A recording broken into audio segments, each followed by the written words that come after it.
Very pleasant good morning, everybody. Welcome to another edition of the Morning Briefing right here on NoFilter.net, Caffeine TV. Jeff DeForest and a very jovial and jubilant Mike Lubitz. We are in celebration mode already, and there are a lot of reasons for it. I got a little double dose, I would have to say, of NCAA March Madness fever, because I'm now going to look at those women's games, which I normally would have paid zero attention to. Now, I couldn't tell you what day they're going to take place, if they're even happening this week. We know there are 2 games left. They're in the semifinal round right now. South Carolina very quietly number 1, getting Blutarski numbers in terms of attention, 0.0, because everybody's expecting this to be a magic carpet ride for Iowa to go to the championship and win it all in the final year of Caitlin Clark being there. And she's been spectacular. I don't think there's any denying that. And if nothing else, even the most cynical of male viewers of women's college basketball or women's basketball in general, whether you're going to be ragging on the WNBA as being an inferior-looking rugby scrum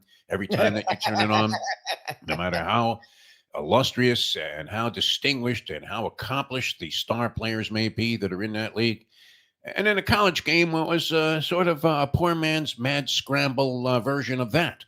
But Caitlin Clark has opened up a lot of eyes to the idea that this game has made a lot of progress, that there are people in the game that are well worth watching and your attention. And so that's brought a big spark in interest. 12 million, I think it was 13 million people tuned in. 12 or 13 million, the largest number ever. 12 and a half million.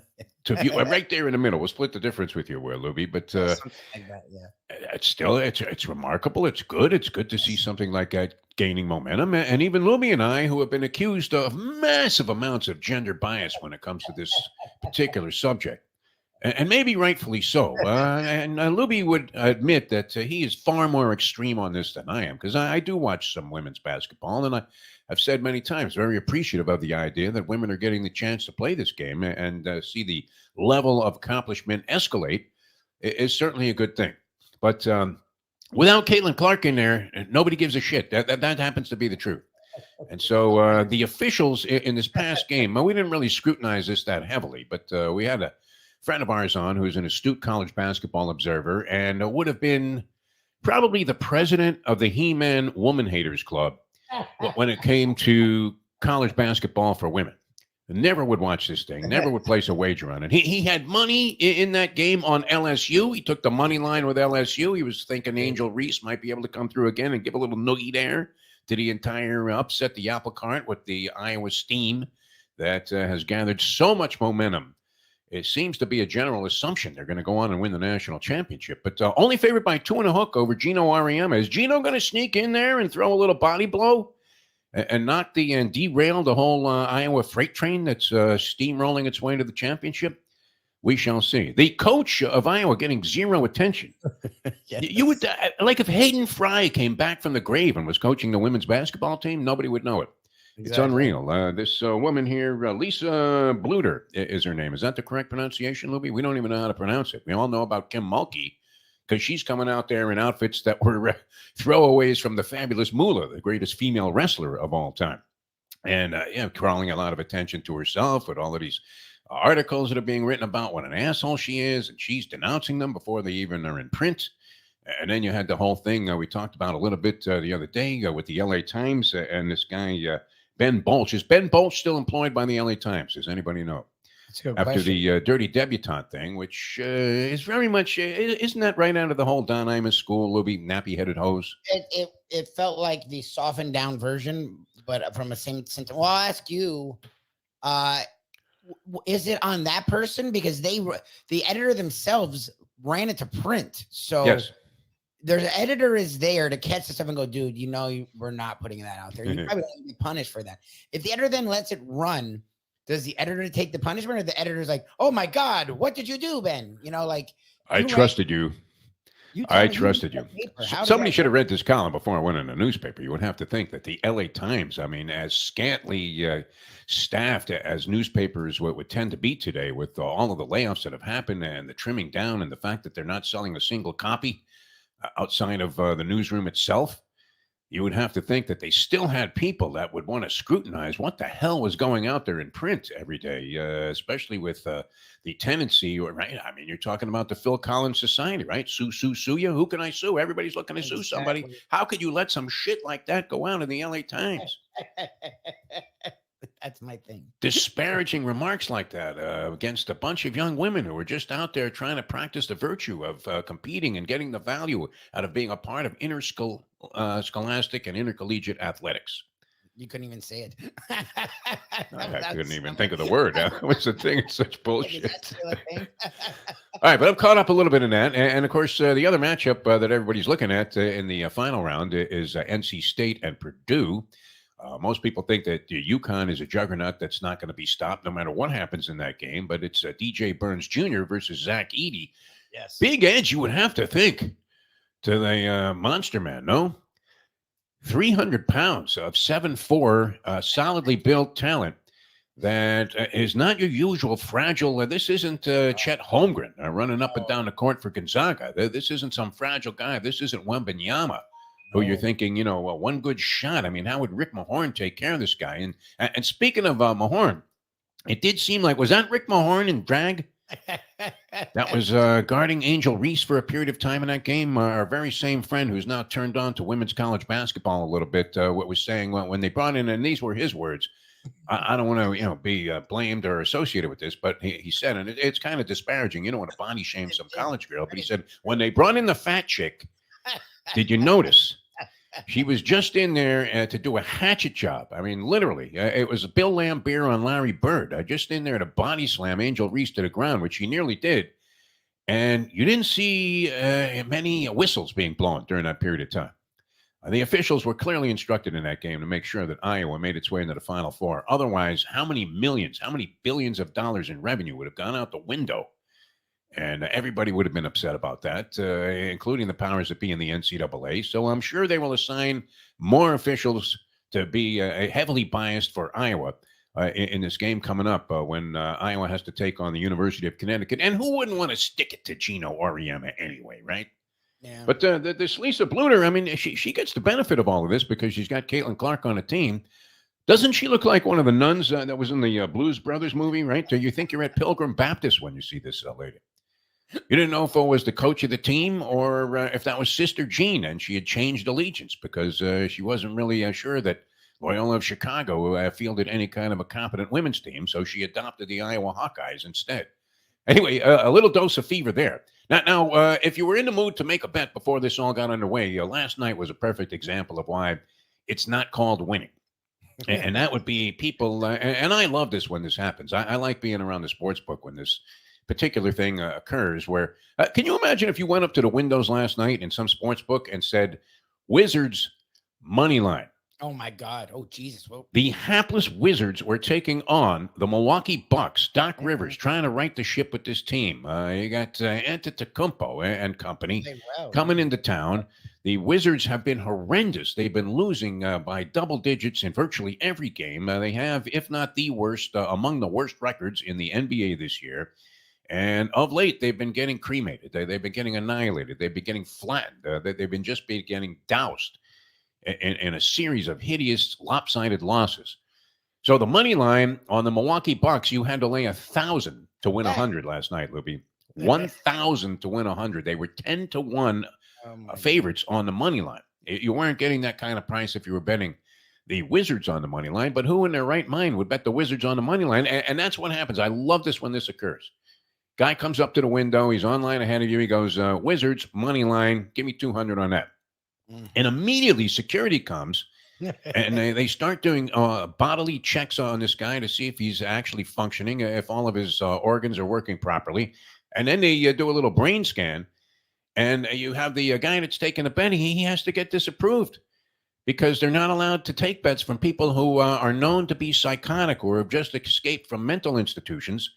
And they have to check this guy out. So you hear the fabled cry, "Hey, Lou, I got somebody who wants to bet the Wizards against the Bucks on the money line." And the guy's standing there and said, "Just make the bet already." Yeah, exactly. But anyway, how is it possible when favored by 13 that the Wizards win outright against the Milwaukee Bucks last night. Just unbelievable. So be careful, though, when it looks too good, when it looks too obvious. Exactly. I mean, the guy that bet Buster Douglas probably got that same look that you get when you go to your proctologist. And he says, so, have you been eating a lot of red meat lately? You're like, what? What are you fucking talking about? I'm fine. Don't tell me that. They give you that look. That was a rough one. Now we're feeling pretty good about things. I don't know. Zippity doo dah, zippity yay. I saw this, Lubie, and we gave this out as our play of the baseball season. That was the Marlins under 79. It dropped down to 78 after we made the wager. Under 79 victories for the season. We had this on what I thought was astute and very, very credible inside information that the team was going to suck this year.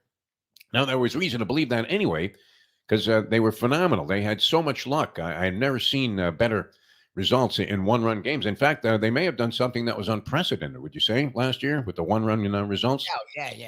It was ridiculously lopsided. I mean, the year before they were a disaster in that category. Last year, they set records in that category. So you sort of had to knew it was going to come back around this year. Well, I don't even know how many one-run games are going to be in this year. It doesn't really matter to us. We just want them to lose every game. Now, the Florida Fish and Wildlife Association has deemed marlins to be on the border of extinction. Yes. You can't fish them anymore. That used to be a big thing. You can't even fish for marlins anymore. Yeah, forget about that. And of course, you can't find them with a search warrant in the winners column because they're 0-6 on the season. You can't get a better start. I mean, short of mathematical elimination in July, if you're pushing an under on a season, when do we line up and collect? Do the bookies just concede at some point? Exactly. Maybe they could pay you less than your wager if they just pay it off now. Can we somehow hedge on this thing and just take the money right now? 0-6 on the season. Way to start the year. That was great. But when we're on the hook for a prediction, we don't like to look bad. We don't like to end the year with egg on our face and omelet on our face, where we told you to bet something and then it turned out to be the direct opposite, in fact, by a landslide margin. In this case, I think we're very much on it. Our inside information looks like it had a lot of credibility, Lubie. 0-6 to start the season, looking completely inept. They haven't had their first team meeting yet. I think the Angels had a team meeting. The Angels, who've now beaten them twice in a row, they had a team meeting after 2 games, which is a little premature evaluation, isn't it? To say, hey, listen, guys, we got to turn this around right now. But apparently it worked for them, and maybe something that the Marlins would be forced to consider. And baseball has been great so far this year. If you had that wager, and also we have the Pirates over, and they're 5-0. We've asked this question for a long time, but I think we're way off on this now. Bryce Harper, 3 home runs in the game last night. We always ask the question, what's more overrated, Bryce Harper or the Florida stone crab? Now, the Florida stone crab, for those unfamiliar, is a crab that is unique to these Florida waters. I don't know. Can you get stone crabs anywhere else? I don't know. I know there's crabs. Never seen it. I feel like you don't, though. I feel like in New York City, you're not. In the Midwest, I don't think you're getting this. Always considered a delicacy. I don't know. I mean, it's great when you get them, and especially if you're getting them for free. Yes. But they go for like $75 a pound. And if you're getting a decent-sized stone crab, like the claws, you're only getting maybe 4 to a pound.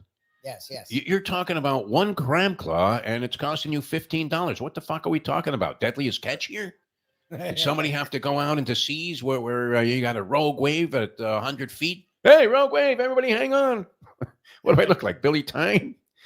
Now, the amount of risk and danger involved in so-called farming these stone crabs is not near what it is when you're talking about Alaskan king crabs, and yet the prices are outrageous.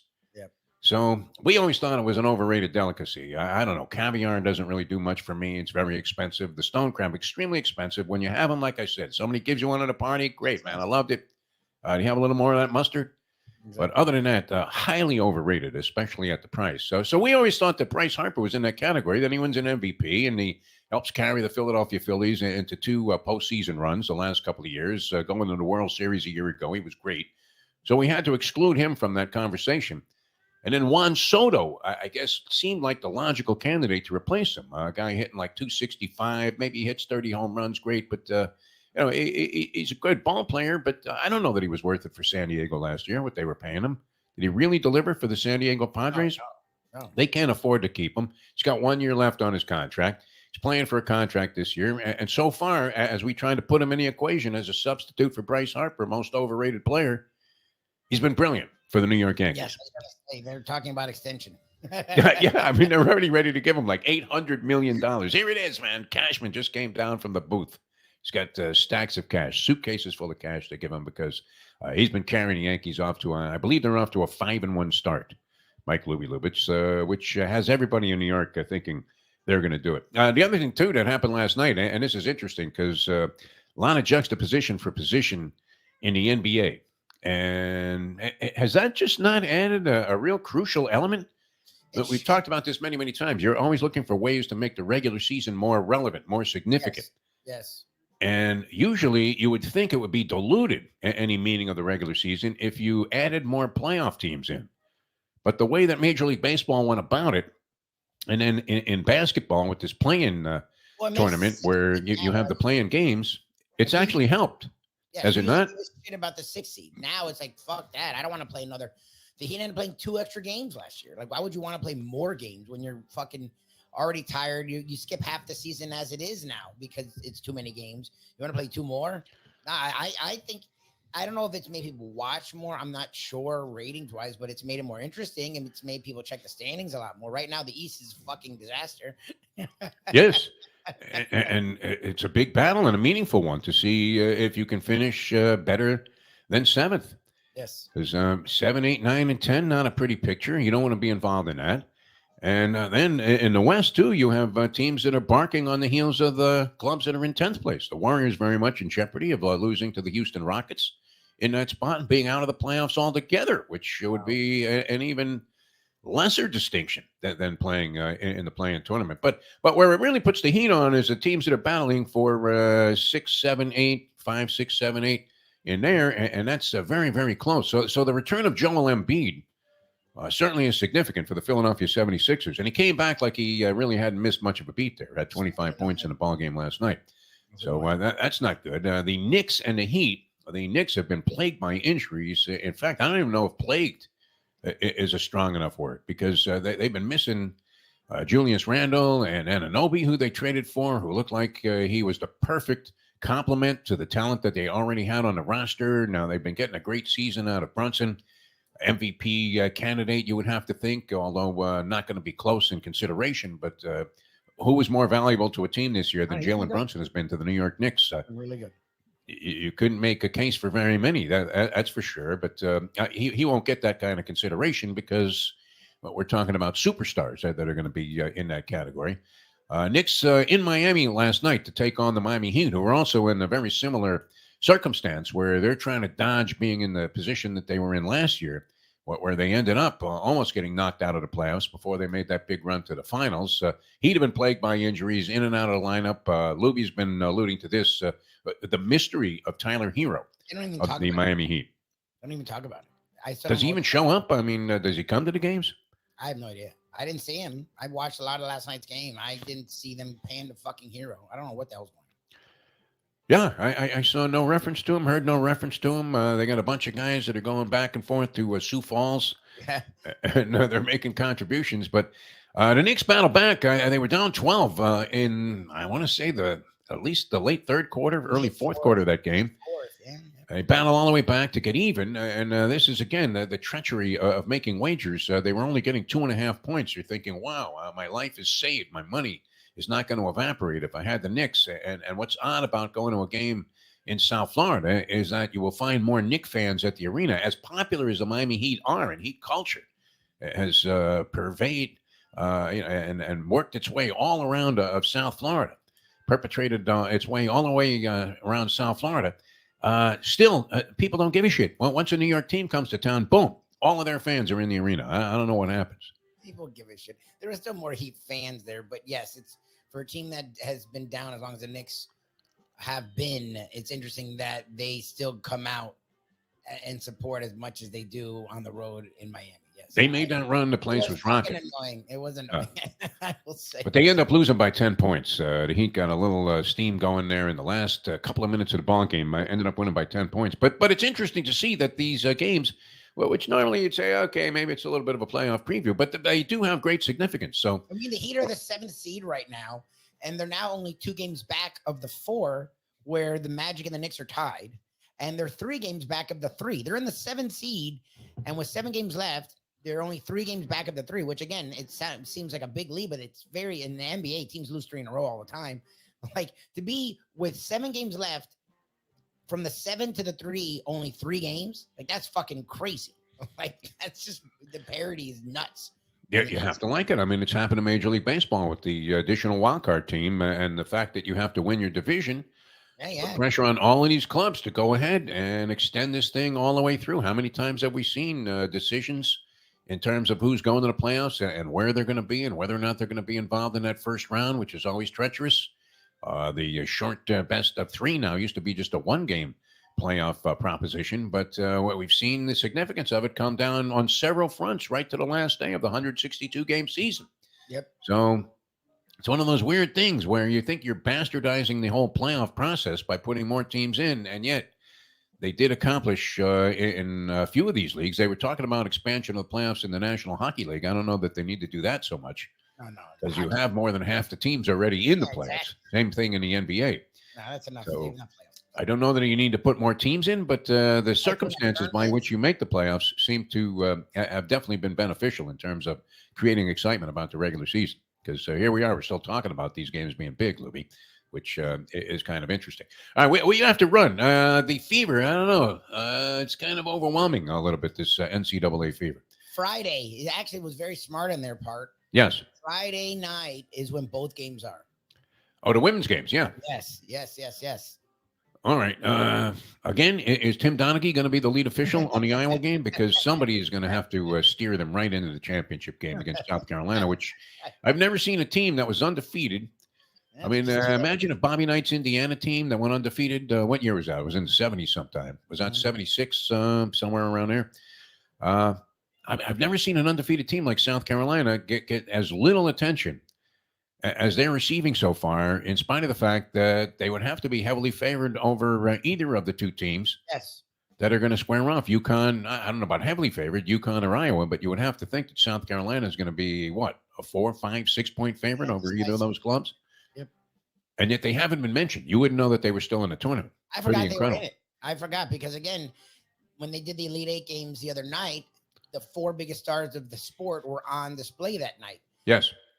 Juju, Watkins, Beckers, who's now grabbed the mantle back a little bit. You had Reese with LSU, and you had Clark. And I was like, oh, yeah, those are the 4 best teams. And I'm like, I know there's a team that's really good. I'm like, what the fuck? Yeah, who the hell are they, man? Where are they? When they break the dream here, as we always say, from the great line in Cinderella Man by the Max Baer character, people die in fairy tales, too. As he was talking to Renee Zellweger, who was playing the wife of James J. Braddock, I think that could be the case again here with Caitlin Clark. Not that she's going to die, but she may finish her college career without ever winning a championship. And I don't know that that does anything to disparage what she accomplished as a player or to make you think any less of her. That's the age-old argument. You have to win a championship to be the greatest of all time. I don't know. I mean, if that woman isn't up there in consideration as the greatest of all time, who would be? What's the name of this guy? It's escaping me right now. That's in his 9th year, tight end for the University of Miami. Something McCormick? Isn't his name? McCormick, yes. Something McCormick. How do you qualify for 9 years of college? I don't know. Because, again, don't you only get, even with the COVID stuff, you're not supposed to get more than 6. So how the fuck, even with injuries, they give you 3 injury years? This guy's been in college since 2015. Yeah, he's 20. He's older than a lot of pros. Like, most of the quarterback, Jordan Love and Bryce Young and Stroud, I think Tua's, I think, only 25. Yeah. He's is he 26 now? He celebrated a birthday yesterday. 26 years old, 9 years of college. I believe he not only he actually graduated, he has a master's degree and he has a PhD in Eastern philosophy. He's a professor. He's actually teaching at Harvard, but he's playing tight end for the Hurricanes. Does some adjustment need to be made there? Come on, man. That guy's fucking 25 years old. He's in college for 9 years consecutively. It's a bit of an embarrassment there. They were celebrating that with great fanfare yesterday. All right, we have to run. A lot of fun being with you. I'm a little afflicted by the fever here. So Friday night, we're only a couple of nights away from this big women's showdown And then, of course, Saturday night, we get the DJ Burns Zach Edey matchup, which is what we're looking for. Although, if you look at the statistics, Edey buries DJ Burns. Look, this is where it all went. But it's fun. It's been a fun story. And seeing Burns Jr. Look, they may not even match up against each other because both teams need those guys to not be in foul trouble of any kind. But I feel like they'll find each other on one another a few times. 6'9" versus 7'4", a guy that's not a total klutz. I mean, you have to consider that Purdue has a gigantic edge in this category. Yep. And I'm not sure. I mean, Burns comes out a lot in defensive situations. I'm not sure if that's just to protect him from picking up fouls, or if he's not that great of a defensive player, because he really is clever on the offensive end. Nobody would doubt that. And enjoyable to watch. We'll see. He's like a big version of what we saw from Zion Williamson when he was at Duke, but not nearly as athletic overall. A lot of fun, though. We'll see what happens with that. All right, so a lot to look forward to on the sporting front. Yeah, the Masters is still like a week away, right? One tournament away. Because the promos have been running since last April on ESPN. Only a matter of time before Iron Eagle replaces Jim Nance on that thing, too. Watch for that. That's one of our predictions. You'll see a smiling Iron Eagle on 18 saying, "Hello, friends." And that's it. It's over for Nance. All right, we will see you tomorrow. We're going to have a lot of fun here the rest of the week. It's going to be very entertaining all the way around. For Mike Lubitz, thanks for tuning in to today's edition of the Morning Briefing. I'm Jeff DeForest here on NoFilter.net and Caffeine TV.